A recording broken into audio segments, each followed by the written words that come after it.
Hoje a gente vai falar da ideia de pacto na Kabbalah. Eu sou Yair Alon e esse é o Zohar Diário.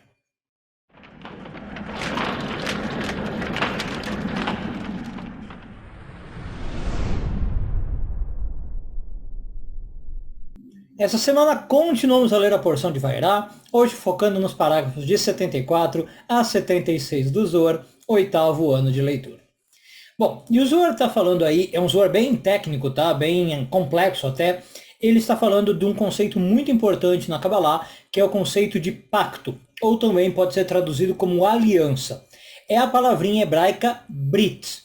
Aliás, é um conceito bem importante na Kabbalah, tão importante que ele aparece em outros livros cabalísticos, como o Sefer Yetzirah. O Sefer Yetzirah praticamente abre o seu texto falando desse Brit.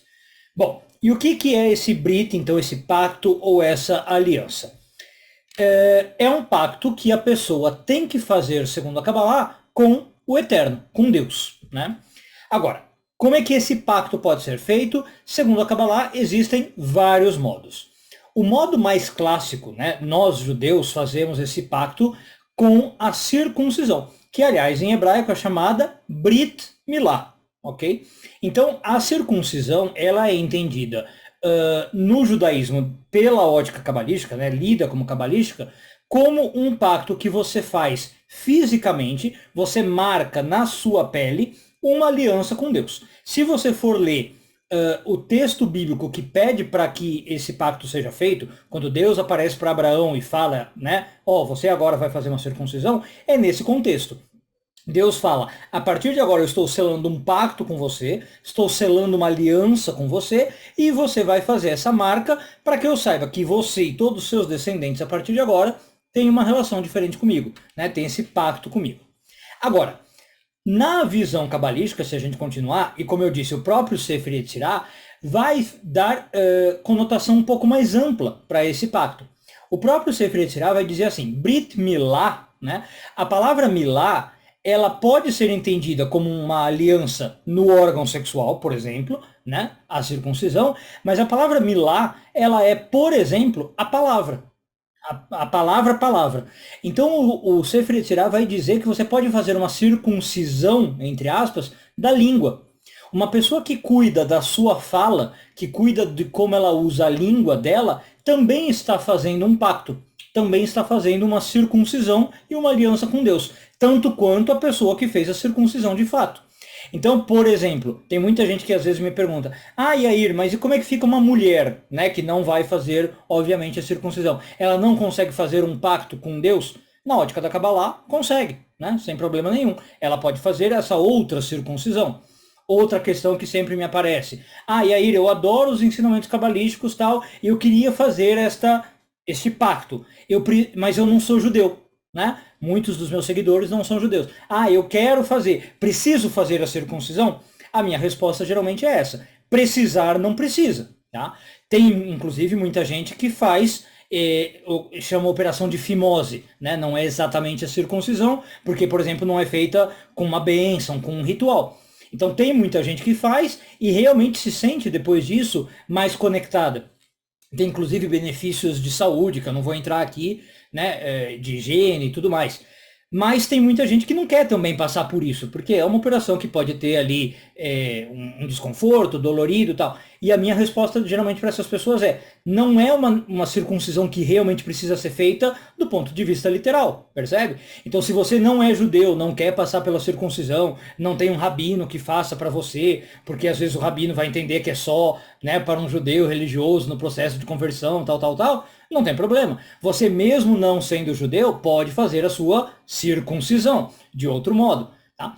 Vamos falar de outros modos, então. Não quero fazer esse pacto pela língua, pela palavra. Quais outras pode fazer? Qualquer tipo de pacto que você imaginar. Se você falar assim, olha, eu vou me comprometer a estudar diligentemente a Torá, Kabbalah, Zohar, é um pacto que você está estabelecendo, percebe? Entre você e o Eterno, para tentar conhecer a palavra de Deus, a sabedoria divina. Também é um pacto, tá? E aí, na verdade, o Zohar vai dar talvez o que seja a explicação mais clássica deste pacto. O Zohar vai explicar que esse pacto ele está simbolizado pela letra Vav. Como eu falei, eu não vou entrar nos detalhes técnicos, porque é um zoar bem técnico aqui, mas ele explica que é ligado à letra Vav, tá? Que no hebraico é a conjunção E, né? Quando a gente fala assim, ó, o Yair e os seus alunos, né? Essa conjunção E. E a letra Vav na Kabbalah, ela simboliza, entre outras coisas, Tseir Anpin. É um conjunto de 6 sefirot na árvore da vida, que são os atributos emocionais. Então o Zohar diz que quando uma pessoa se compromete consigo mesma a trabalhar nos seus atributos emocionais, ela também está fazendo esse pacto.